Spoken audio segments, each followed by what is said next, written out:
And can't get out of here. Hey, everybody. My name is Craig Stout. This is the AP Laboratory, another mailbag episode coming to you. This is the live stream. Normally, I have with me Matt Lane and Kent Swanson. Kent Swanson is on vacation again. How many vacations does this guy get? That's all he does now. That's literally all he does now. That guy that you just saw right there talking is Matt Lane. Matt, say hi to the people. Hi, people. Yeah. And with us, filling in for Kent, the significantly more handsome and more bearded Matt Stagner, also writes for Arrowhead Pride. Matt, say hi to the people. Unnecessary. What's going on, everybody? Appreciate the intro. Thanks for having me on. Yeah. So Matt's going to join us for the podcast tonight. He's going to hang out with us. It's going to be great. So yeah, we were talking beforehand a little bit. We're actually kind of excited to do the second episode of this week. So there's a teaser for that coming up. It's going to be a good one. We're going to argue a lot. So Going down. It is going down. So that will be just fine. What are we talking about? Beer versus liquor? Oh, now see, I can't take a side in that. That's It's like a picking problem. your favorite child. Yeah. Yeah. Someone's gotta do it. Yeah, I mean, can I opt out if that's Nope. the argument? Sorry. Uh, You've problem. made your choice. You I am clearly making made my your choice already. right now. So we'll give everybody just a little bit of time here to get in before we start the podcast. But we thank you all for submitting your questions, getting everything to us. Yeah, it's been a lot of fun. We can see here in the chat that Kent on vacation is in the chat because he can't stay away. He can't hear us right now. Can't quit ya. He's just trying to read lips at the moment. He said he was at You a can't seafood quit you, place. Craig. So if he's at a seafood place, what do we think he ordered? Like fettuccine Alfredo with like meatballs? Mac and cheese. Oh, definitely. No. But not like a lobster one. No. Like a Definitely. chicken pot pie actually sounds most like him. Like a hot dog without a bun and just ketchup. So not a sandwich? Not a sandwich. So, yeah. Anyway. Oh boy. Sorry, Kent. Yeah. We'll keep the Kent slander down to a slight minimum. No, we won't. We definitely won't. He's not here to defend himself. Yeah. So we will intro. This is somebody asked in the chat again. This is Matt Stagner joining us.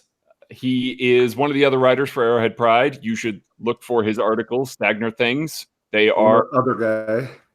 you're the other guy. He's the more Excellent. experienced, better bearded, and more handsome Matt that works Yes. at Arrowhead Pride. He's the yes. All of that is true. All of the above. Definitely a minor contributor though compared to these guys. No. This summer a Spagnolo thing is going legit, man. That's some hardcore football writing y'all been doing. I tell you what, It's been fun. it has been fun. It was something that we were excited to do, when Spagnolo came out with it. And I have learned, like I told somebody the other day, I'm learning just as much as we're trying to, show people and, demonstrate and stuff like that. This isn't just about trying to educate people. This is also about us understanding what we're going to see this year. Oh, for sure. Like we came up with this idea all the way back at the Senior Bowl while Kent and Jake were sleeping. Greg and I are just hanging out like right after the news gets dropped. And we're like, okay, it's raining outside, so we can't go to practice. It's a little too early to hit like any bars. So like, let's watch some Steve Spagnuolo film and just see what happens. And we just started talking about it. We're like, we definitely have to do something where we just go through a bunch of stuff. And like people can remember some of our early takes, like how not necessarily wrong we were, just when we were getting stuff out there real quick. There was some stuff that We were a little wrong. Yeah. we shot the shot. It's changed a few things, yeah. Yeah, so we shot the shot. Yeah, for all of us, though. I mean, I think you make some certain assumptions based on what you've seen, and And yeah, I like the historical perspective you're bringing in. I mean, it's not necessarily going to be exactly what we've always seen from Spags. Correct. I'm sure you're accounting for that somehow. Like, have you seen some evolution over the years in the Spags system?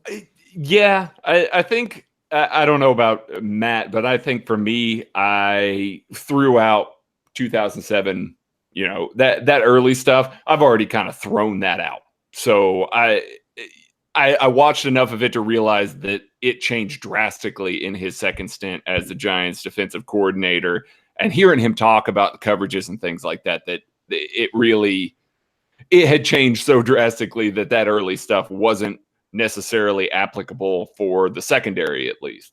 Yeah, and that's kind of how I approached it too. Like, obviously, there's certain parts of with the defensive line, like his pass rush philosophy, that has stayed the same through that first stint with the Giants, or even going back to his time with the Eagles. But I same thing. I threw it out once we got to the point to where he got back with the Giants. He talked about his time away, how he went through, talked about college coaches, about how to stop the spread. I was like, that's what I want to focus on. How are you trying to stop what the NFL is doing now? Now, that said, I've seen a little bit of progression throughout even just his 3 years there with the Giants. Mm-hmm. And I think we're going to see something completely new coming out of him. Now, some stuff, not an entire change, but with that, I can't really account for that yet. I'm thinking about things he can do differently, but I mean, we're going to see something that we haven't talked about at all, guaranteed, during the season. Mm-hmm. And we're going to kind of hit on this a little bit later, but he didn't bring in these assistant coaches to just follow exactly what he wants to do.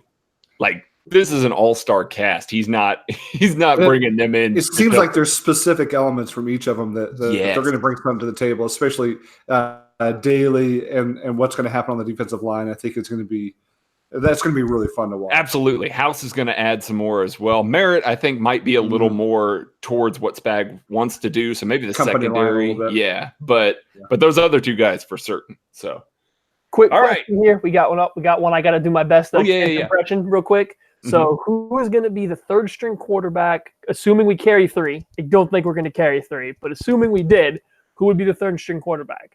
They need Kent for this. So let me get in character here. All right.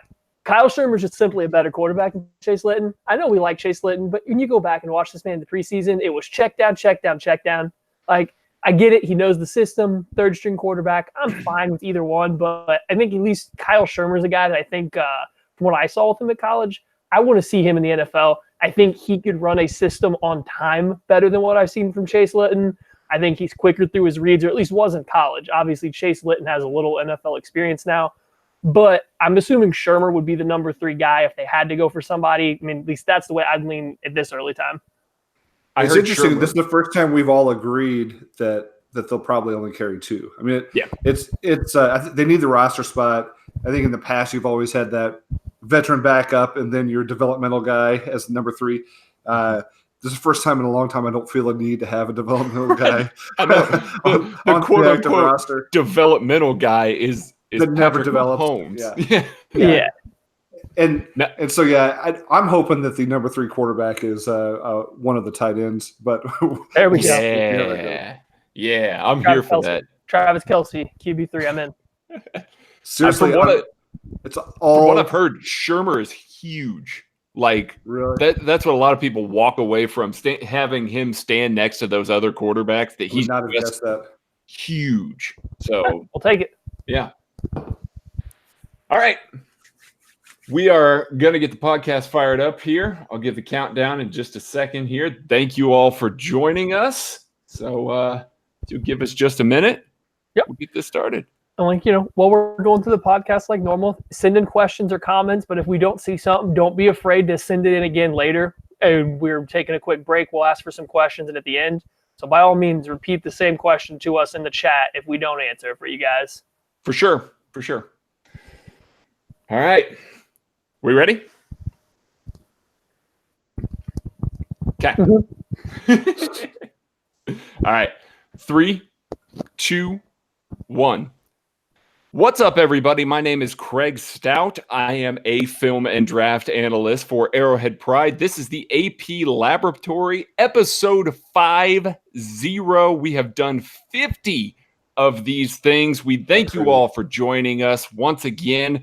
Normally, I have with me Kent Swanson, but he is not here right now. But my other compatriot in the AP Nerd Squad, Matt Lane at Chief in Carolina is. Matt, how are we doing today? Doing good. Happy to be back. I like the live shows. I know I missed the second episode last week. Sorry, guys, but I'm back now. And in honor of the 50th episode, the number 50, we needed to bring in somebody to help motivate us through this one. We needed to really pull through because that's what 50s need. So we brought in our guy, Matt Stagner. He's with us live in place of Kent this week. What's up, guys? I'll be your Justin Hamilton this week. Oh, I'm so here for that. We're going to get midway through the podcast and we're going to get, hey, you guys need to do this exactly like it was in practice. Oh, I'm going to love it so much. But yes, at Stag DSP, he is a writer for at Arrowhead Pride, and he writes the weekly column Stagner Things. If you're not reading it, shame on you. You should be. It is a fantastic weekly article. So make sure you do that. Before we get started here, just a little couple things here. We got a lot of questions about a certain radio host and comments that were made. We are not going to delve deep into that for a lot of reasons. Mostly it's been bludgeoned to death at this point by the time this podcast comes out. But I just wanted to kind of throw out there from our perspective, the three of us, none of us have journalism degrees. None of us have a drive time radio show. None of us are requiring our sports takes to be the primary financial reason for supporting our families. And the three of us know where that line is and how to stay 3 billion miles away from that line and not even get close to it. So somebody in that position definitely knows where that line is. And those aren't the kind of people that you should be giving extra attention to, if at all costs. There are tons of people doing great sports media right now in Kansas City, radio, newspaper, blogs, podcasts, you name it. There are people covering it right now, positive people that are willing to talk about stuff and aren't just all hot takes. Listen to those people, give those people your time. Don't give people like that like to cross a line that amount of time. So that's all I'm going to say about it. We're going to move on here to some positive stuff. You guys keep giving us great 5-star reviews. We love you so much for doing so. We keep getting them. They keep getting rolled in. Please go to iTunes and do so. But we actually have a question from the 5-star reviews this week. This is from a guy named Paul. Paul says, I'm an old guy, a retired educator that's just learning about podcasts. I enjoy Arrowhead Pride very much and have listened consistently for not quite a year. I identify with Craig, at least his last name, as I love my Heineken and his beard. Nice. However, my question is for Matt Lane. As a fairly new listener, I was wondering, when was the last time he thought highly of an early Chiefs draft pick? This past draft. I think Juan Thornhill was a fantastic pick. If the Chiefs didn't trade for Frank Clark and stayed there in the first round and they drafted Juan Thornhill, I'd have been fine, completely fine with that. He's a fantastic player, super high on him. I like it. I know I come across as relatively negative about some of the Chiefs' recent draft picks. The first 2 draft picks of Braylon Speaks, Mecole Hardman, not huge fans of. And I think understandably so from my perspective of when I watch them, I'm breaking them down. I just see guys that needed a lot of work, and I'm not sure the upside was super high either. So I'm just not sure what was being drafted for with either guy. I think it's kind of a middling upside and a guy that needs a lot of work. Now, maybe this is the rest of the drafts have been kind of interesting. You look last year, it's not like Brett Veach looks like he's had a great draft so far in terms of last year's draft. It looks like a bunch of guys fighting for just rotational positions. And Derek Nottie. Who is a starter, but he's a 1.5 down starter. I like him. I like Derek Nottie. So I like players in the draft. It's just some of the early picks, I feel like there were better players out there. And really, as far as it goes, you can go back to John Dorsey. John Dorsey took big swings in the draft. He took a lot of big swings, and he missed a lot, but he hit a lot. right now I think we're still kind of waiting for Brett Veach to really hit, because right now in terms of a drafting GM, I'm not sure what his goal is through the draft. I'm still a little confused on what his identity is as a GM as it pertains to the draft. And I think that's my bigger issue. Yeah. Well, there you go, Paul. For people who listen to this podcast and don't follow us on Twitter, he asked if there was another avenue for sending in a question. I created an email account this week, apnerdsquad@gmail.com. If you have any questions that you want to get on the podcast, send us emails anytime, and we'll take a look at those before each week, and we'll get them in if you send us an email. So that was a great point by Paul, that we ask for these on Twitter, and we don't necessarily give other people the avenue to do that. So please do that. Did you set up a P.O. box for snail mail yet? Man. Okay. So definitely going to do that. I'll just give people my address and they can just send me beer. And if you send me beer, I will answer your question. So, or if you guys just send him a bunch of mail with no beer, he still has to open it up. So do that too. Yeah, that sounds like work. So let's get to the questions here. Our guy at Countryboy567 asks, is Jordan Lucas's job secure, or is he on the fringe? Stags? So the short answer, I think he's on the roster. I mean, regardless of what you heard on last week's podcast, the only question now is what's his role? I don't think it's really clear at this point. The Chiefs clearly prioritized upgrading the safety positions. I think Honey Badger and Thornhill are your likely starters. At least that's the hope. And from what we've learned on the summer of Spags, the third safety may not be on the field as much as we saw with Bob Sutton. So where's Lucas's role? I mean, he can play free, right? He can be featured on special teams. There should be a roster spot for a guy like that, but I don't know. Is the locomotive just going to be parked at the station until somebody gets hurt? Like, what's the role for him? That's my question. Yeah, and I'm kind of there. Is like, in terms of a player that's going to contribute, I'm not sure that there's a straight direct avenue for it.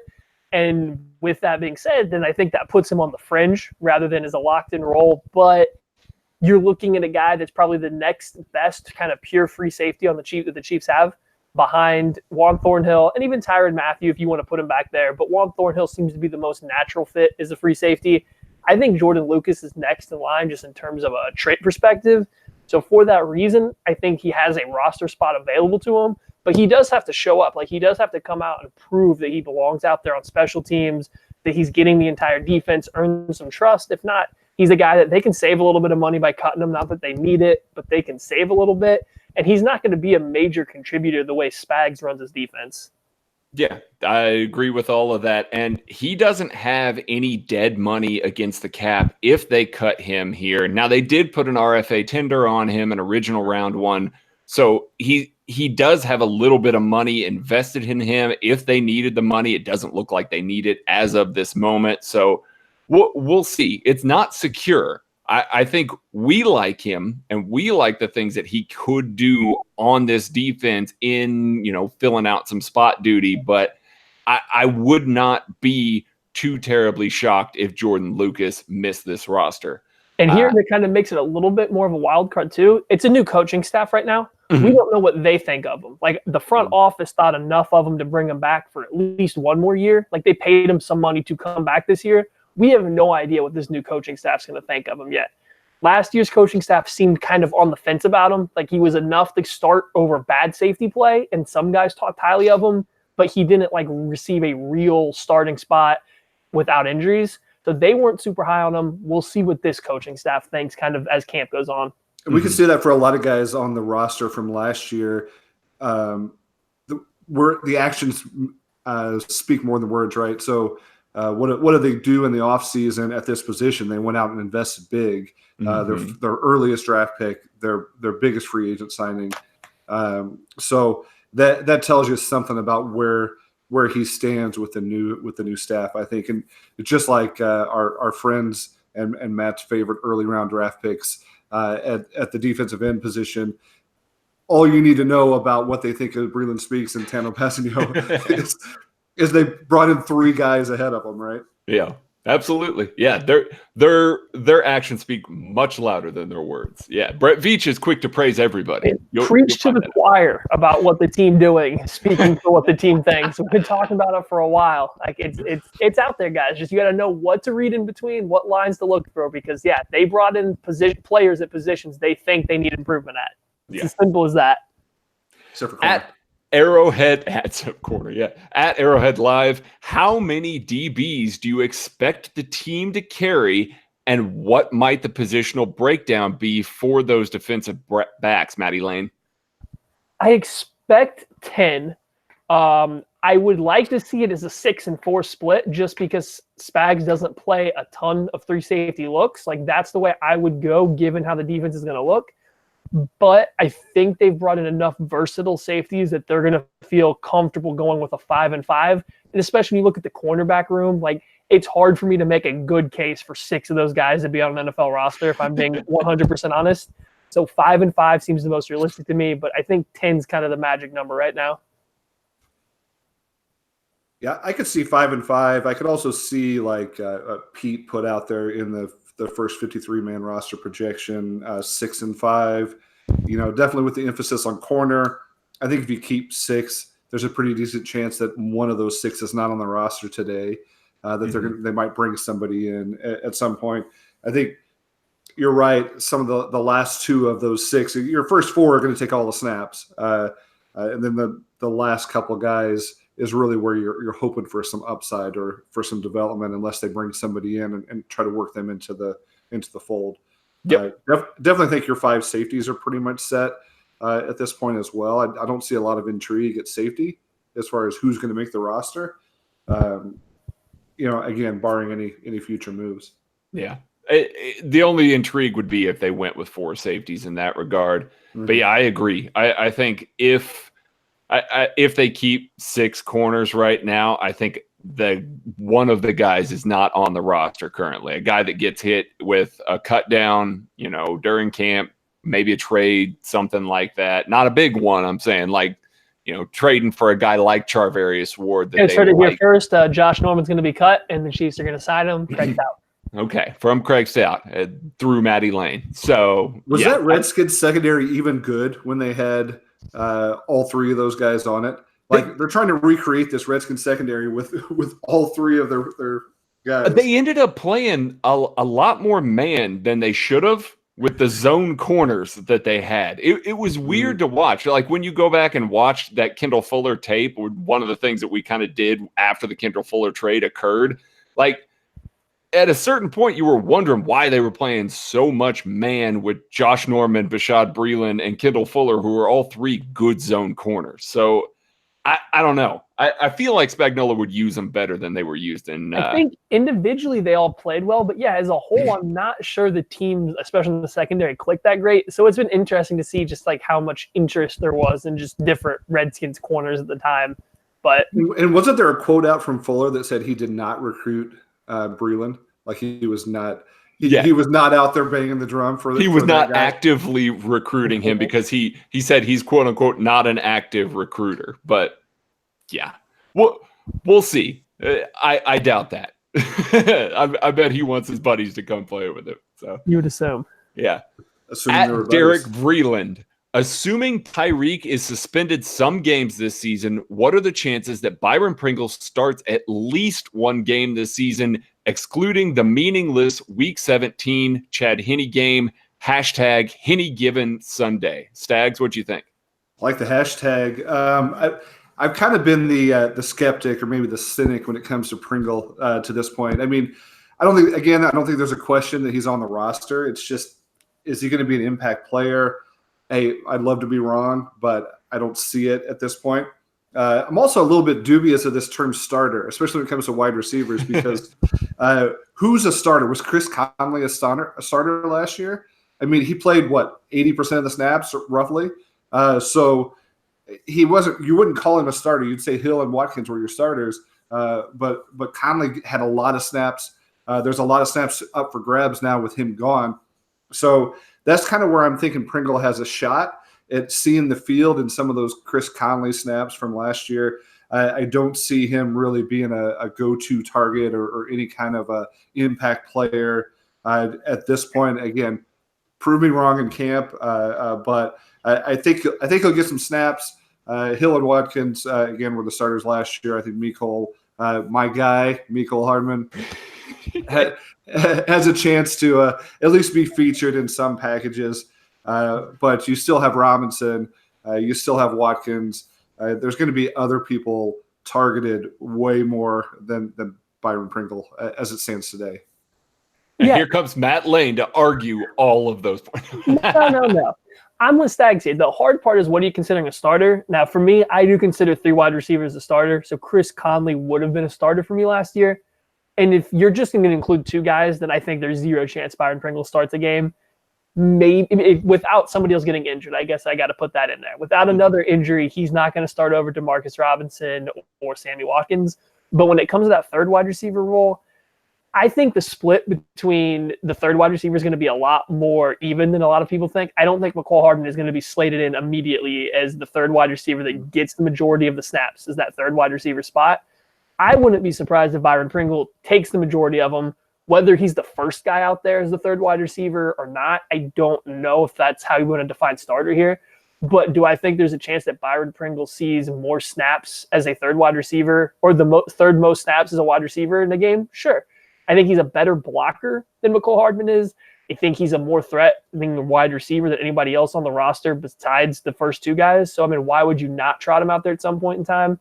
Now, we still got to see it. Like Stag said, we've never seen anything in a real-life game. You've only seen some preseason tape. But what he can do is impressive to me, more impressive than anything I've seen from the other guys on the team so far.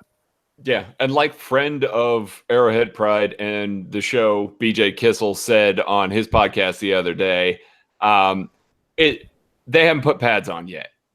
There's all kinds of players that were studs in OTAs and studs in minicamp that get cut, with a first round of cuts even in those years before, the teams were allowed to carry 90 all the way through preseason week 4. So we got to pump it a little bit. He's got to show that he's on the same page when the pads come on. And when cornerbacks can press him a little harder, and he's got to be on the same page as Patrick Mahomes. It's a good start, but yeah, we still need to see it. So he does have some things going for him in the fact that he can run routes and he can block a little bit. I mean, there's a role for a guy like that. Again, I predict he's going to see some snaps. I just don't know if he'll actually be able to call in, a part of the offense. Right.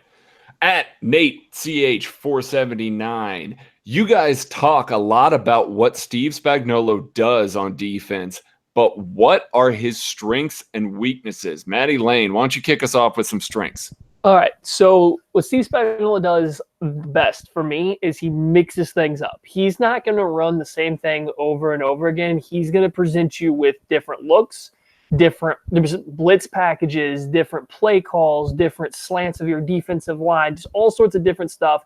Even if it's not something you would normally do on that play, say it's a 2nd and 7, it's not going to be normally a play that you're going to send a heavy blitz or something on. He'll do it just so it's on film. He's going to do things just to put it out there for offenses to see. Whether it works, doesn't work, well, I don't think it's important to him. That's not the end-all, be-all. So he's trying to mix things up. He's putting a bunch of stuff out there on film. And I think he pressures the quarterback really well, whether it's by the guys that he brings in for the defensive ends, the way he packages his rush plays, where he teaches his guys how to rush the lanes they're going through. He puts pressure on quarterbacks through defensive ends, linebackers, defensive backs, defensive tackles. Everybody's getting pressure on quarterbacks. He's going to make them make contested decisions, and it's just a matter of as long as the secondary can do their job behind it, he's going to make all the plays difficult for the offense to perform in. Yeah, and another thing that I feel like he does really well is that he puts guys in good spots to succeed. You see that he's got kind of an archetype for specific positions. We've talked a little bit, Matt wrote a piece about the sort of size and length, requirements for the AP draft guide that Steve Spagnuolo looks for in his defensive ends. Well, he's got different things that he looks for in his cornerbacks as well. We've covered some of those in the Summer of Spags. But what he does is he kind of shapes and molds the scheme to try and highlight and feature the best attributes of each one of these players. It's not a rigid thing where he's going to say, okay, we're going to do these two things and we're immediately going to be shoehorned into this box, kind of like the Bob Sutton defense was. So he puts guys in a good position to succeed. And on top of that, he's also a guy that is open to new ideas. He didn't bring in all these assistant coaches to sit there and let him dictate to them. These guys are bringing new ideas to the table. They're going to run through and help him to maximize these players. This isn't just going to be a solitary, situation where Spagnuolo is saying, my way's the only way. He's going to get input from all of these guys and bring it into his defense. I think he does that really well, and I'm looking forward to that part as well. Stags, do you have anything more to add on that? I know you haven't watched as much as us, but you may have picked up some stuff. I won't try to trump the experts here, but I do think what I've liked about him is he mixes it up, as Maddie said, not just in where the pressure's coming from, but also in the personnel, keeping a deep rotation of pass rushers, keeping fresh legs on the field. I'm excited to see that concept where you're not just wearing out two edge players and with nobody behind them. Clearly, they loaded up on edge guys for Spags for that reason, to make sure that there's no shortage of pass rushers. You don't know exactly where it's coming from or who's it's going to be, but there's a deep enough rotation that it can come from anybody, and they'll have fresh legs hopefully by the end of the game. So that's what I've liked so far. Yeah. Now let's talk some weaknesses, and I'll start us off on this, kind of going in hand with being unpredictable. Sometimes Steve Spagnuolo does stuff that he shouldn't on certain downs, and whether or not that's trying to show a look and trying to confuse teams, it results in some big plays. Like, he will send the house on a play that he absolutely shouldn't, against a formation that he absolutely shouldn't, or down a distance that he shouldn't. And if that's trying to put stuff on film, that's fine. But good quarterbacks in those situations eat him alive a little bit. And so he kind of will force the issue at times, trying to get that pressure, trying to bring those blitzes. I think it's even Bill Belichick that said the comment, Steve Spagnuolo will blitz you more than anybody. He may not always realize why he's blitzing you, but he will blitz you. So I think that sometimes he gets a little bit outside of conventions, maybe on purpose, maybe not on purpose, but it doesn't work out. As you go through tape, there are some bigger blown plays, which I suppose, if you're an advocate of allowing bigger plays versus, 1,000 cuts to the touchdown, well, then by all means, you hand the ball back to Patrick Mahomes. But you may see a few more of those bigger plays in this Chiefs defense this year with just him sending the house. Yeah, and speaking of the blown plays, that's kind of one of my biggest weaknesses. I know Anthony Hitchens has come out and kind of talked about how the defense is a little bit simpler for him to understand.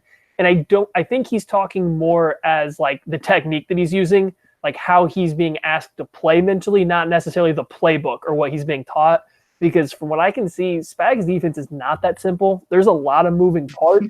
So guys have miscommunication issues, especially early on. That first year with the Giants, there were a lot more blown coverages than the second year and the third year. Guys need to be used to playing with each other and figuring out the correct alerts and calls to everything that's happening. With this kind of coverage, especially against the pass, there's a lot of different alerts you can put out there for based on the splits that the offense is using, where receivers are lined up, which wide receivers are where. Just little stuff like that. Everyone's got to be on the same page, and there's going to be growing pains there. And then kind of like a joking other weakness I see, how much did Damon Harrison cover up by being just unbelievably incredible? Because this guy was, I can't stress this enough. He was amazing every game I watched the New York Giants. And I don't think people give it enough credit for how good he was and how many plays he destroyed against the run or the pass. How much of that was based on the position that he was in and what the defense was doing, and how much of it was just him being great. Like, I really do want to see what Derek Nottie can do in that same general role. So, yeah, if that was maybe the weakness that I was going to throw out there is, and that's sort of been the line on Spags in the past, is that maybe he needs elite talent. in order to field the right type of defense. You've seen some inconsistency with him or his defenses over the years. Some of that speaks to what you were just talking about, I think, is that maybe there's a learning curve, but maybe it is based on personnel. So it's not a Belichickian type defense where you can plug anybody in and make it work. He needs that deep rotation. He needs enough talent, to run the scheme. So not necessarily that's a criticism, but it's just something to watch out for. If there's a learning curve, maybe it's a rough year this year before he gets back up to speed by next year. Yeah. We got one more question here, and then we're going to take a break. I like this one. We got our guy, Chief Bearcat. Is Patrick Mahomes already the biggest Kansas City athlete of all time if you take into account the era? For example, is Pat bigger now than Bo Jackson in his time, or let's say Lynn Dawson or George Brett in their time when they were in Kansas City?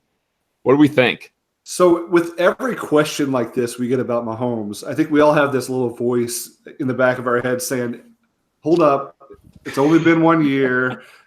Something could go wrong. I do not have said voice. Or somehow that we're slighting the great Chiefs of the past or the great Kansas City legends of the past by being too high on Mahomes too early. I struggle with that voice a little bit, but not a whole lot. I think maybe if he wasn't there this year, he'll be there by the end of this season if all goes well. He's certainly on track to be the biggest guy in NFL history or in Kansas City history, maybe NFL history. But I don't know that he was there last year yet because everybody was kind of surprised by it. But with the way his offseason went, I think he's absolutely on the way to being that guy. Yeah, and I think it's kind of tricky for me because we're kind of adjusting for era here. So you have to take into account that Patrick LaVon Mahomes has social media behind him. He can put himself out in front of people a lot more readily than George Brett or Bo Jackson could. But at the same time, they were also baseball players, or Bo Jackson split his time, but baseball players, you see their face when you go to see a game. You don't have to see Patrick Mahomes' face if you're watching a Chiefs game. He's got a visor on. He's got a helmet on. People don't recognize NFL athletes near as often as they recognize basketball or baseball players. I don't think there's anywhere in Kansas City Pat could go without being recognized. I don't even know if there's anywhere in the United States he could go right now without being recognized, like in a crowded public place. I'm with Stags here. I think he's got to be well on his way to being the biggest KC sports star of all time if he's not already there. Because like I said, he has a look about him that helps a lot. I think that helps too. Now, Craig's the only one of the three of us that may remember the Lynn Dawson era. So Craig, do you remember what it was like growing up with Lynn Dawson? It was chaos. Well, Craig actually put Lynn Dawson on his knee to tell him stories about the old days. So.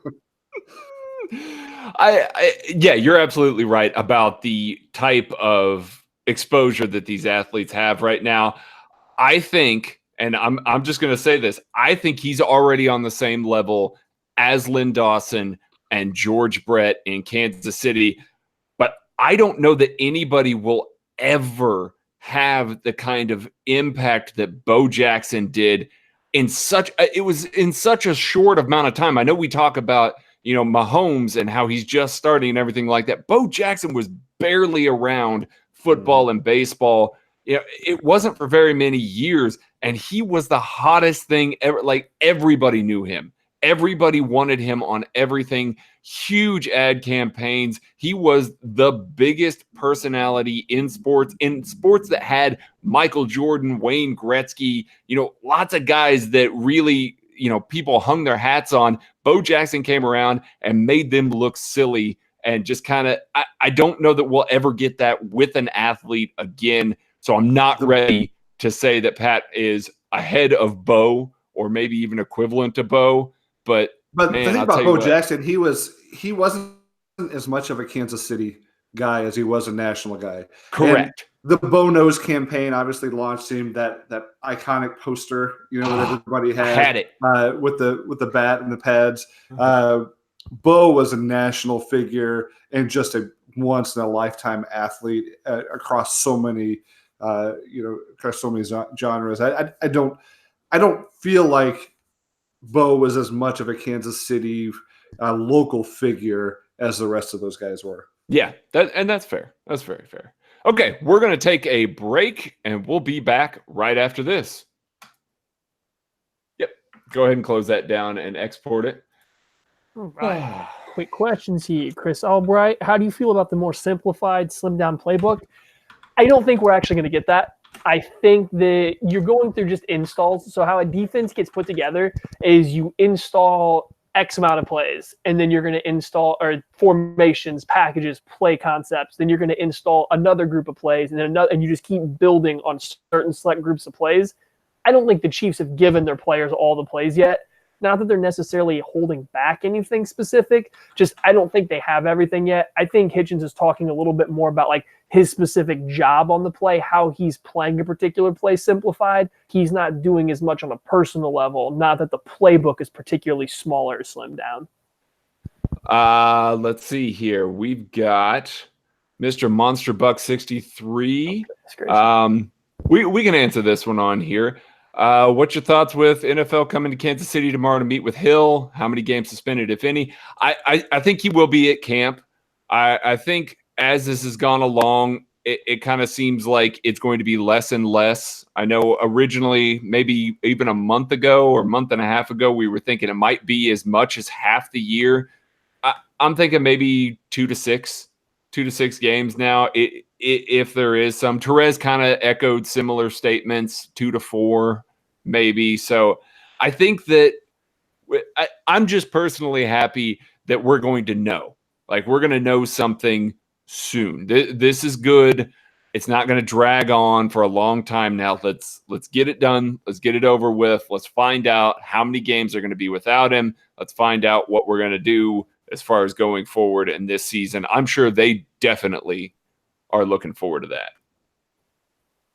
Yeah, and I kind of think the longer it goes on, the more you hear nothing specific or factual has come out yet, but just the vibe to me seems like it's getting lower and lower in terms of the amount of games Tyreek Hill's going to miss. I don't know if we're going to know anything right now, but the more things that come out in the way that we're trending right now, I think you're getting closer and closer to no games, to be 100% honest. Whether I agree with it or not, I don't think is like a topic of conversation at this point in time, because that's just a completely different thing. But when things keep coming out that make him not look better, but make him look not guilty, or like he didn't, like they can't prove he did anything wrong, you're getting closer and closer to just 0 games or 2. Little stuff like that. I think Jimmy Smith last year got, 4? He got 4. And that was a more cut and dry case. There was multiple occurrences. There was like direct stuff. Whereas the Tyreek Hill situation right now, it looks like you're going to be punishing him for more of a vague comment at this point in time, unless something new breaks, which I think is just going to be hard for the NFL to push through. Let's see here. We got Chief Bearcat with Stag's epic beard. Do we really need Kent back? No. My man. Appreciate it. We got a football terminology question of where the phrase okie doke came from. Legend has it that it was originated on the football field of the Winnetonka Griffins and the Oak Park Okies or something like that. I don't know what their actual mascot was. That's clean up the high school I went to there in Kansas City.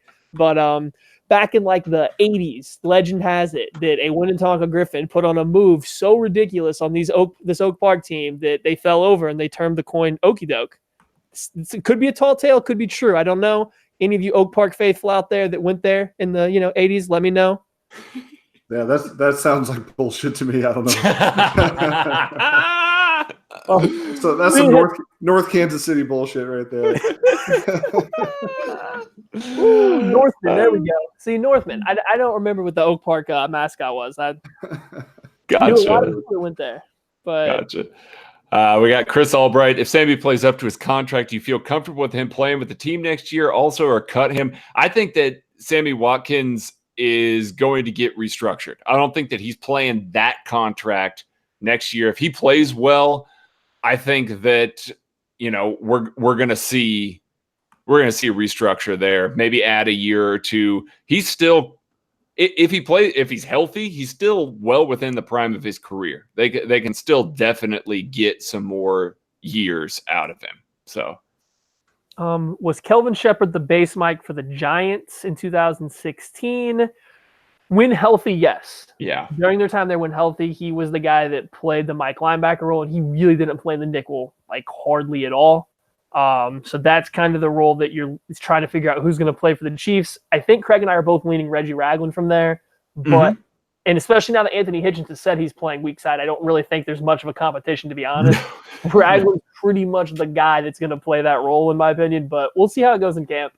Yeah.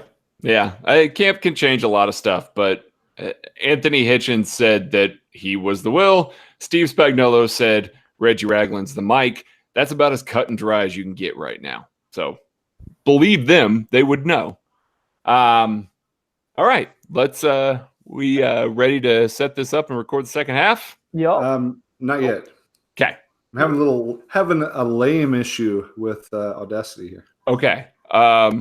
Save the project and then send it to me afterwards. And I can make it less lame or more lame because that's the MP3 encoder. Yeah, that won't be a problem. You're going to have fun with those linebackers for the Giants. There's a lot of guys shuffled in and out, especially in 2017. But 2016 is a little more steady, but there's a lot of different bodies in there just because of injuries.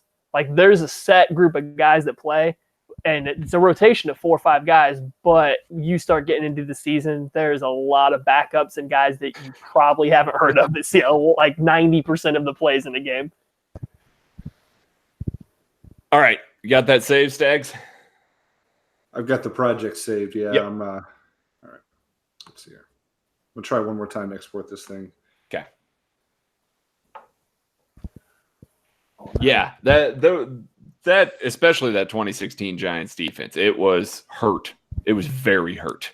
Like they rotated a ton. I mean, they ended up playing 3 safeties more because they were so hurt. Like, those are the times where I'm looking at it, I'm like, oh, wow, we got a little more dime in this game. And then you start looking at the available players and you realize, well, that's why. Right. I still have a tab saved of the snap counts for those 2 years just from what I'm looking, so I can quickly reference, like, all right, is this guy in there as part of the package, or is he in there because the other guy played 10 snaps in the entire game? You know, right. Stuff like that. Right. Oh. Offense, defense. Who do you think the Chiefs take first in the 2020 draft? First pick. Oh, man. That's tough. Wide receiver, just because that class is ridiculous. Class is so good, but they need a corner. Going back to my same thought process with the Tyreek Hill situation suspension, I wonder if they're just going to pay him a lot of money on a kind of year-by-year basis without any long-term guarantees. And if you do that, are you really still trying to draft a wide receiver in the first round when your cornerback room looks the way it does? Probably not. That's my question. Like, if you bring back Hill, I don't think you go wide receiver first. If you don't bring back Hill, I think you do. Yeah, it's a corner. It was going to be a corner this year, right? I mean, it was. Yeah. So yeah, it'll be a corner. Yeah. All right, we good, Stags? Just ask them later when we ask, guys. So 20 seconds. Okay, nope, we're good. I answered another question. Daryl Williams wins the running back job over Carlos Hyde. I don't think so. I don't either. If anything, Darwin Thompson would be the guy to do it because he's more dynamic. But Daryl Williams, to me, is a good player. I like Daryl Williams as a player. Just I'm not sure what he offers over Carlos Hyde at this point in time. Like, if you're going to compare the two players in a vacuum, I'm not sure what he would do that you could say is better than Carlos Hyde. Whereas Darwin Thompson, I can at least come up with an avenue that he would be better. They're relatively similar players, and again, you're seeing a team action there that's speaking because if you have Daryl Williams, why do you go out and sign Carlos Hyde? Yeah. Yeah, it's because they think he's better. So right. All right. I know they like him as a pass protector. Okay. Let's get this second half going here, guys. Thanks for your questions. We'll ask for them a little bit later, and we'll do that. So thanks for staying tuned, guys. All right. 3, 2, 1. All right. Next, we've got Kenny with the Coke off of Twitter. Why doesn't the NFL use pick protections in trades like the NBA does, Maddie Lane? The NFL, especially compared to the NBA, and I guess the Major League Baseball is kind of even further along the NFL, is very much set in their ways. They're old-fashioned. It's a group of elder gentlemen that kind of control everything. They don't want to change. They don't like to change. You see how hard it is to change rules that should be pretty simple for the NFL to change. Little stuff like that, they don't want to change. They want safety. You look at it like the NFL, you have a lot more players out there. You can't trade for, like, if you're going to protect a pick when you trade it to somebody, the team would never go for that. A team would not trade their player away if they're not going to be able to get back any pick. They would be kind of wasted to them. It would be a wasted season. Each season's too important when you're talking about the NFL because players' careers are shortened. It's a more dangerous game. There's so many reasons for it. I do think there's a lot of stuff that the NBA does that the NFL should bring over. I would love to see more traded draft picks. I would love to see more movement of players and picks at all times. But just the nature of the game, and then just like I said, kind of the old boys club makes it hard to pull off in the NFL. Is this a thing just because it's NBA draft season? Like, yes. The NFL draft is great the way it is. I don't know that I would change much about it. I do think some of the draft and trade stuff is kind of fun in the NBA, but there's very little broke about the NFL draft as it sits today. Yeah, I would say that from that standpoint, you do see a little bit of that. Like the Chiefs kind of sort of protected the higher pick next year, with the D Ford trade, or not the D Ford trade, the Frank Clark trade, protecting maybe the D Ford pick in that situation. Those are the types of things that you see where it's like, well, the higher of the two, not necessarily if this is in the top 5, we get to keep it sort of deal. But that's about as far as the NFL's willing to go. Yeah. At Couch Donnie asks the most important question we have on this podcast right now: red sauce or green sauce? Stags? So without Kent here, we've got nobody for the bad food takes, right? So correct. Kent's answer would actually be rice. I would love a little context on the question. Are we talking enchilada sauce? Are we talking salsas? Without the context of the question, I'm just going to go green, and because I love a good salsa verde, you can put it on just about anything. But I reserve the right to change that answer if they were asking something different. My man, you're never eating Italian food again if you can only have green sauce, though. But I assume he's talking Mexican. Oh yeah, pesto. Nope. But and that's all, though. I mean, see, here's the thing. I look at it as this: if you can only have one color of sauce for all your foods in the rest of your life, I can get by with red sauce and no green sauces. While I'd be missing out on some stuff, maybe, but I can get by with everything. You take away all red sauce, there's some limitations there. Nah, not for me. I could do green sauce on everything. Like if that's the way it is, because I will eat tacos with salsa verde, just like Stag said. That's all fine. Day long. But I mean, pico's kind of red. Pico can count as a semi-salsa. Kinda. You're missing out on pico now. What you gonna do? How are you gonna go without pico? It's kind of green too. It's got jalapenos in there. You can have that's not a sauce. Well, if we're eliminating all green foods altogether. No. That's a sauce. Pico de gallo is a sauce. Chunky sauce. Where's it at in Chipotle? Is it in the sauce section or the topping section? Are we going back to Chipotle being the Bible of food again? I'm not here for those takes. There was free delivery during the NBA Finals. So. All right. Next, we got at Rise of Mahomes sent us the question: on a scale of 1 to 10, with 1 being very comfortable and 10 being extremely nervous, what's your level of comfort with the defensive line with and without Chris Jones? He added his. He said it's a 5 without Chris Jones because he believes in Brendan Daly. But if he had Chris, it would lower to about a 2 or 3. He'd be very comfortable in that situation. Oh, man. One, the YouTube chat's killing you guys because you guys can't eat barbecue anymore with your green salsa take. So, yikes. Can we revisit that topic? On a scale from 1 to 10, with Chris Jones, I would feel a 1. Like, I'm super comfortable. I think it's a very good defensive line. I like some of the depth there, and I think there's some stars, Chris Jones being one of them. Without Chris Jones, I'm probably I'm going to go with a 5.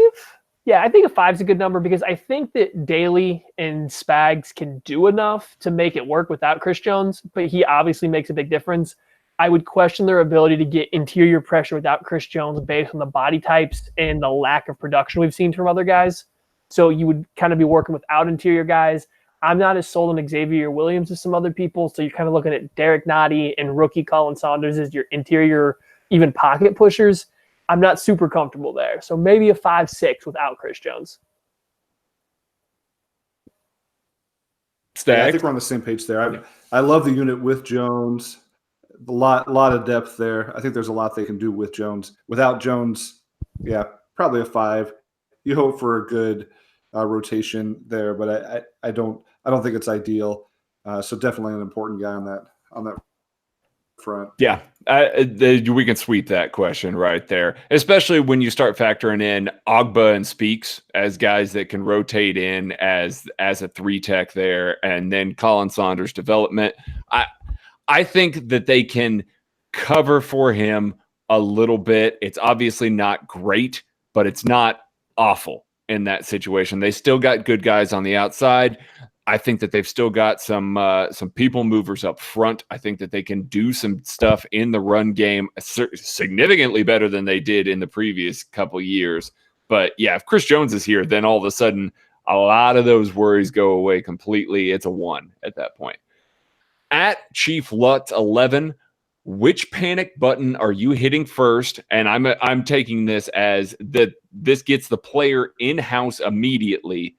Tyreek Hill or Chris Jones right now, Stags?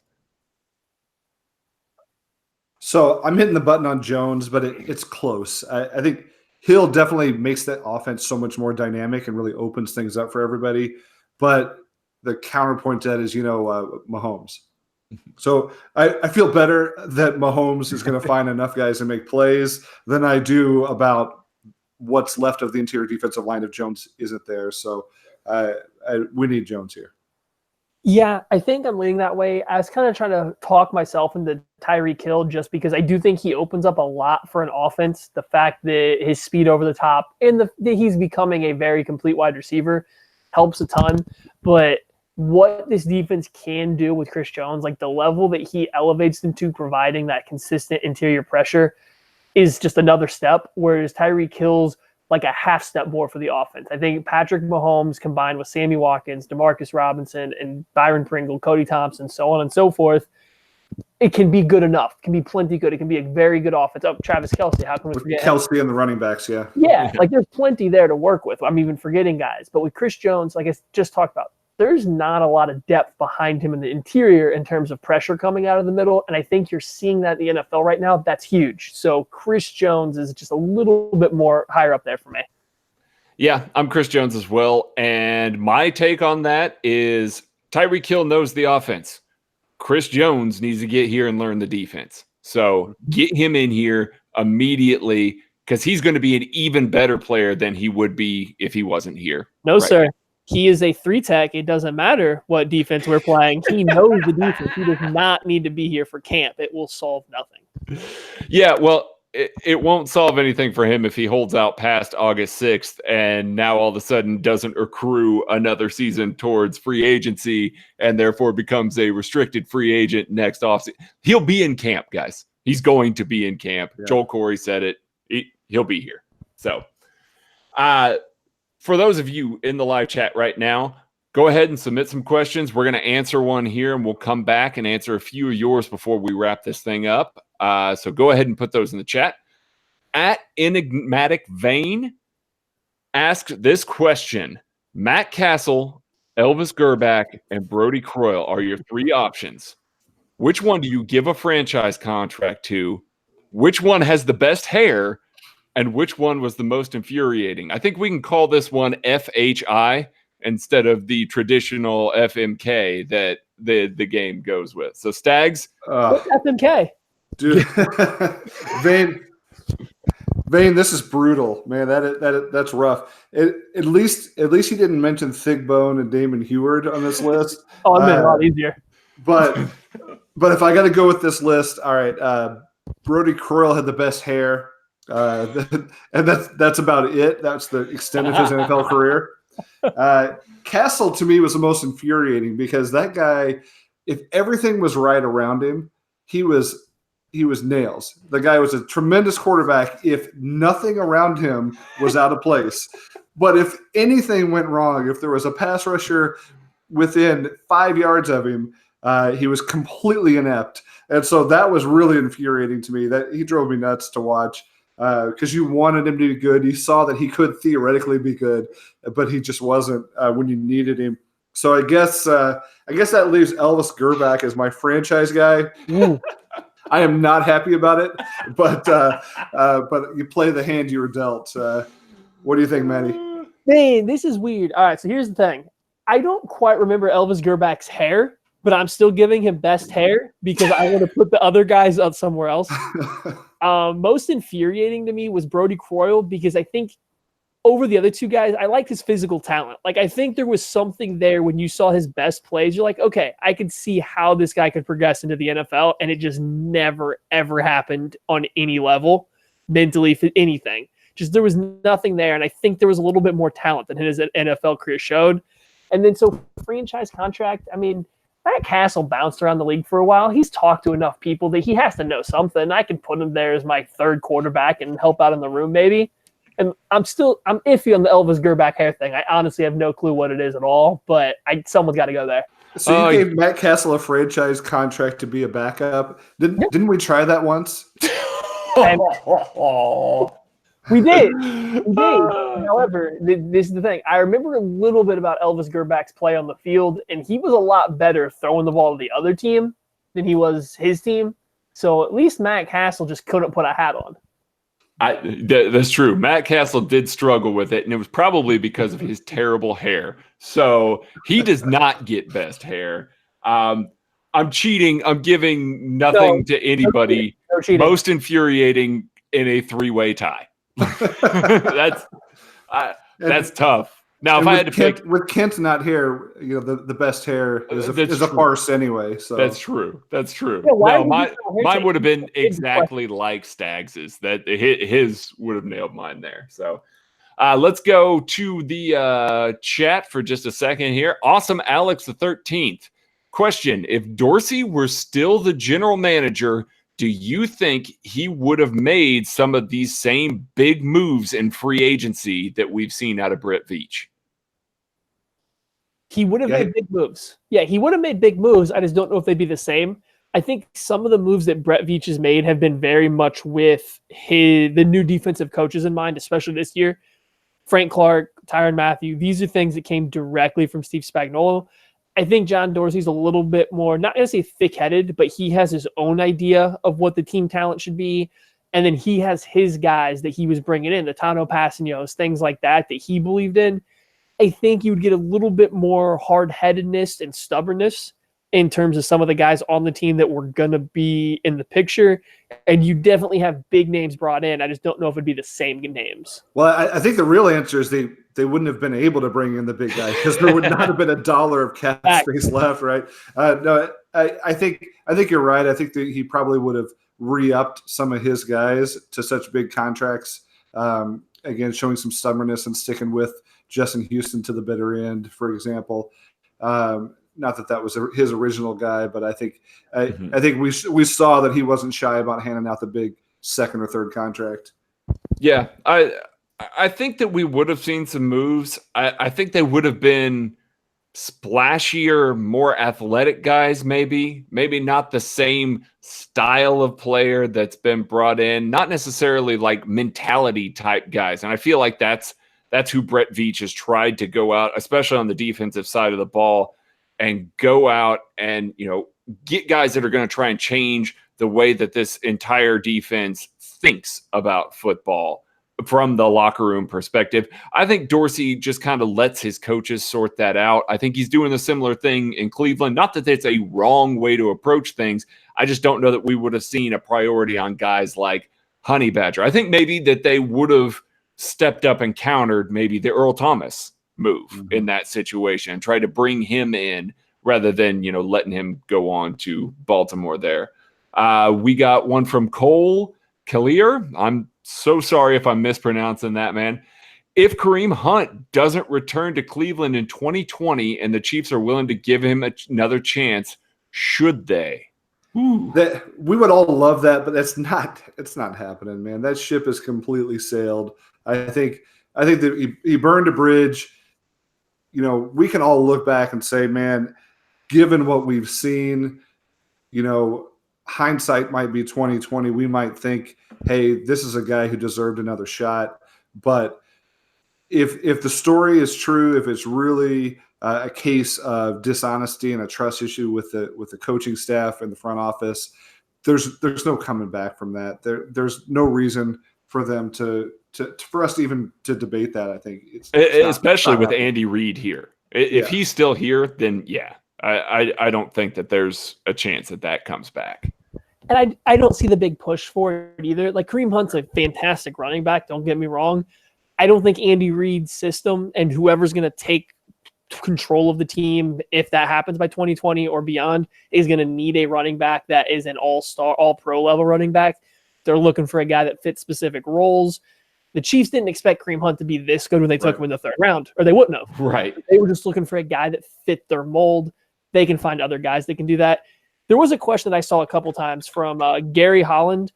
Is Mecole Hardman going to be a straight line wide receiver, or can he be a slot wide receiver too?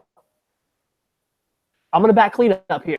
Oh, you're going to back cleanup. I think right now he's Bubbles, Jets, and you know, a straight line receiver. I think that they're going to try and work him into becoming a slot receiver, but typically those guys are more refined route runners, understand the levels that they need to run at different, you know, option routes and things like that out of the slot.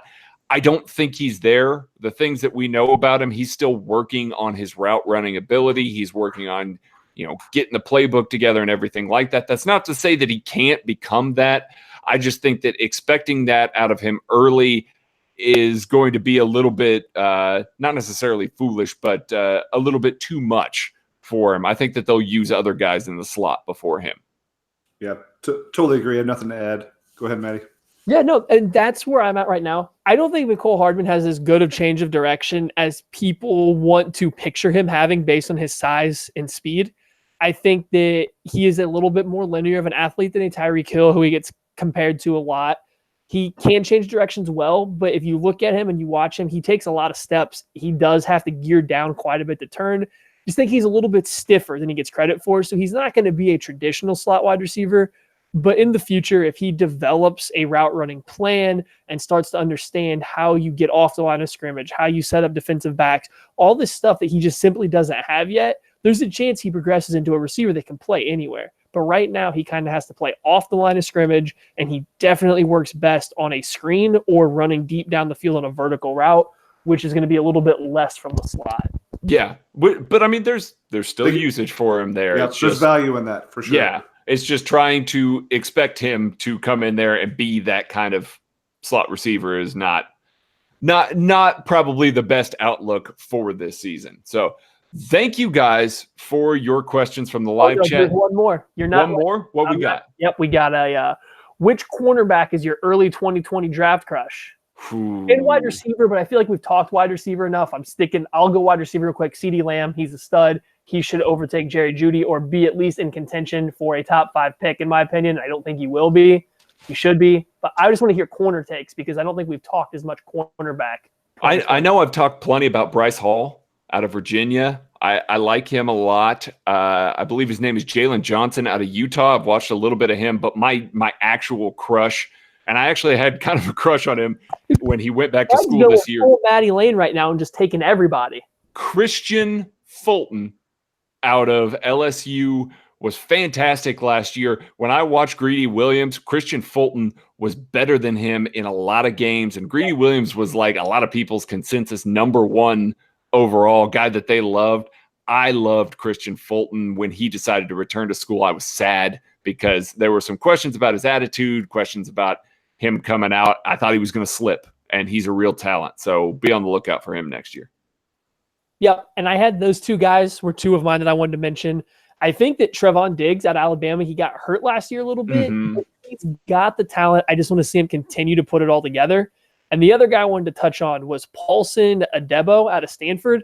He's a guy, I watched him, every single week, they always get those primetime games because Stanford's a good team. He always wore mismatching sleeves, so he'd have on white gloves and white cleats, but black sleeves, or white sleeves with black gloves, black cleats. So he stood out, and he's just a guy that he made a lot of plays, especially in the red zone. He just made a lot of plays. I didn't study him or anything, but he caught my attention early on, and I believe that he is going to be eligible next year. Okay. Thank you guys for your questions again. This last one is kind of something that was a theme between a couple of people that asked a question. @Tuck Hag asked, how does Andy manage the offense if the defense is considerably better? Teams have identities, and the Chiefs has swung so far to the offense, whereas @Binary Phalanx asked, won't a better defense give this offense more possessions to counteract the Mahomes statistical regression? Peyton Manning's 55 touchdowns were helped by the defense and extra possessions. Kansas City was 23rd in offensive plays per game in 2018, yet they were first in scoring in yards. So what do you guys think? Is this defense going to have that sort of significant impact on the offense simply by giving them the ball back more, or is it going to be still more of a focus on the offense? I think there's going to be still more of a focus on the offense. I mean, it's Andy Reid still. We have to this is Andy Reid's team. Everything goes through Andy Reid. Andy Reid is offense. You can kind of sum it up about that. The defense being better will help in terms of being more plays for them. It's going to get the ball back, I think, more often, but more so it's going to get them back the ball situation. They're not going to have long stuff where things are going well, not well, little stuff like that. Sorry, guys, I'm interrupted here by Kent with a fresh haircut, jumping in on the live YouTube channel. I'm sorry, audio-only listeners, you guys just missed the highlight of your year. But back to the question at hand, the defense is going to be situationally better, which I think is going to make the offense better. You're going to have a few more situations where the offense isn't going to have to play catch up or just outscore the opponent. So I see why you think it's going to make the offense slow down a little bit. On the other hand, Andy Reid's kind of known for backing off in the second half when the score's not close anyway. So I don't think it's going to make too big of a difference. They're going to put up points in a hurry. They're going to be efficient. That's not going to change. It's still going to lead to a high volume offense. Yeah, I'm not concerned about Andy Reid's identity at this point. I think it's pretty well established. But one of the best Andy Reid teams in history is when Jim Johnson was there putting on a show on the defensive side. So I think it's only going to help overall. It's certainly at this point about winning more than it is about maintaining some offensive identity. I do see both sides of that argument as well on the defense. I think you could argue that a really bad defense lets the opponent score quickly and the offense gets the ball back. Some of the worst defenses are those that give up those long scoring drives and death by 1,000 paper cuts, as Craig said. So I think it all is going to come down to turnovers. So if this defense can be opportunistic and force turnovers, you're going to have a few extra possessions that way, and that's only going to help Mahomes. I'm also really not worried about Mahomes' statistical regression at this point. It makes no difference to me if he throws 50 touchdowns, 55 or 45. There's one goal here this year, and I think he's going to be better whether he throws 50, 40, or 30 touchdowns. He's going to be a better quarterback than he was last year. The team will be better overall. So it's all good for defensive improvement. Yeah. And that I totally agree that Mahomes is going to be better this year, but I'm going to go hot take because I am in agreement with you guys on a lot of that. I'm going to go hot take. Mahomes is better because the defense is better, and Patrick Mahomes does not know how to switch it off. Unless Andy Reid is pulling him off the field, Patrick Mahomes is going to keep playing that way. I realized that last year he had to keep playing that way, and he had to keep the pedal down because the defense was so bad and they were scoring so much. But I'm saying right now, that's just Pat. I think that we're going to call it, to steal from Louis Riddick, Ferrari Pat. He's going to put that pedal all the way to the floor. We're going to see him go. Maybe we even see Andy Reid break out of Andy Reid shutdown mode a little bit and let him sling the ball a little more. Maybe we see some, 30-point victories several times this year just because the defense does its job. So, I mean, I think a lot of people were thinking that Andy Reid was being more aggressive when Mahomes became the starter. But he was probably calling the same plays he would have called for somebody else. But Mahomes just takes the more aggressive read, right? He's attacking all the time. He's checking to the pass. He's doing whatever he can to go out and make a play. So I don't know that you see I don't know if we'll be able to tell if Reid is taking his foot off the gas as much because Mahomes is the quarterback. Well, Pat said that one of the things he was working on is taking the easier play, like because he was throwing, the harder one, the more difficult one, trying to make it all happen in one throw. So he's trying to work on that, but we'll see. Will that be better? I mean, that was one of the thoughts on him in college, right? Was that defense was so bad, he felt like he had to make every single play. Right. And so he took a lot of unnecessary risk.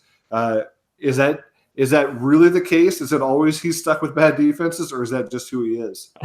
I just hope that's who he is, that this is who we get for the entirety of his career. I believe it's who he is. I feel pretty confident right now saying that's who he is, just judging by everything he says and does. There's a chance, and I'm sure as he ages into the NFL, he'll get a little bit more calm. He doesn't seem not Aaron Rodgers, but Brett Favre-like, where he's just going to go out there slinging no matter what the score is, no matter what's going on. He seems a bit more calculated, but he's never just going to try to sit back and manage a game. I don't think you're ever going to see the day where Patrick Mahomes goes into a game trying to 5-yard pass you to death down the entire field. It's just not going to happen. Nah. He'll get bored. Yeah. Yeah. All right. Thank you guys for joining us this week. This has been AP Lab 50, and we thank Matt Stagner for joining us. AKA Justin Hamilton for motivating us to finish strong. Yes. Somebody's got to do it. I appreciate it. Powered us through. The green sauce take really it got us ready for OT there. So oddly enough, Kent's off to Indianapolis right now. Weird. Weird. So, all right. Thanks, guys. We'll catch you later on this week. And thank you guys for joining us in the chat. If there's a lot of fun you missed earlier, we'll answer a couple real quick here. If somebody's still listening and wants to fire another one out, right? Live stream. We'll get a couple quick lightning rounds in here. Craig, am I stopping the recording? Go ahead and stop it. Just making sure. Feeling using a visor this year. Hey, as long as he can see, visor it up. I'm fine with that. I don't think he's going to use the shaded visor once the season starts, to be 100% honest. I don't think he can. I don't think he can either. Yeah. But even if he could, I just don't think he would. But you never know. But I think he'll have one. He'll do his normal Mahomes thing, and if it becomes an issue, I'm sure he's smart enough to take it off. Let's see. When will Patrick LaVon Mahomes get his own Boulevard beer? Man, that's next year after they win the Super Bowl. Craig, what type of beer would that be? What kind of beer would that be? Oh, man. What would Boulevard – let's see. They get back with Sierra Nevada, and they would remake 2013 Terra Incognita, which is the greatest Boulevard beer that's ever been made, and then let it age for 2 years and finally release it as Patrick LaVon Mahomes beer. He did all right when he was aged for 2 years, so yeah. Yeah. See, there you go. It's perfect. I've seen this question a couple times. I did want to touch on it. Are we overrating the Chiefs' defensive coaches' abilities to elevate talent? I don't think we really know right now. Like, we as Chiefs fans aren't 100% sure what Matt House, what Brendan Daly, what Dave Merritt are going to bring to the table. But from what I've seen, they use players better. They use them better to their skills and their traits. They're not going to ask them to go out and do a job that they're not going to excel at as readily as Bob Sutton did. So from that aspect, they absolutely are going to elevate the talent in terms of what they ask them to do. Now, how much are they going to make them better players? I don't know. Just the usage will be better, which results in better production or better play on the field. And that's the beauty of the offseason. That's what we love about this time of year is we're not constrained by the facts at hand. We're not constrained by the evidence you see week in and week out. The evidence isn't there yet. It's all hope at this point. So we can talk about what we hope and we think is going to happen because there's nothing there to prove us wrong yet. Yeah, everybody's 100% right in the off season. That's the glory of it. So yeah. Let's see. Craig, can we get a Beer and Hops podcast? Man, I got a lot of stuff going on. Craig is a very busy man. Well documented, yes. Yeah. One last call for questions. Yeah. What's on tap tonight? Funkworks Saison. If you haven't had it, it is in Missouri. Go get it. It's a great Saison. Let's see. Does Dustin Colquitt in the season as our starting punter? Absolutely. Yes. And they want to get him a ring. I think they will this year. Oh, I'm so everybody was all fired up about this signing bonus for the Fox kid, right? Like, I know. Yeah. It's still a punter. And yes. I'm starting to learn that undrafted free agent signing bonuses don't mean anything. It's just a way to get guys into camp that they want to see and they want to compete. It's chump change to these NFL owners.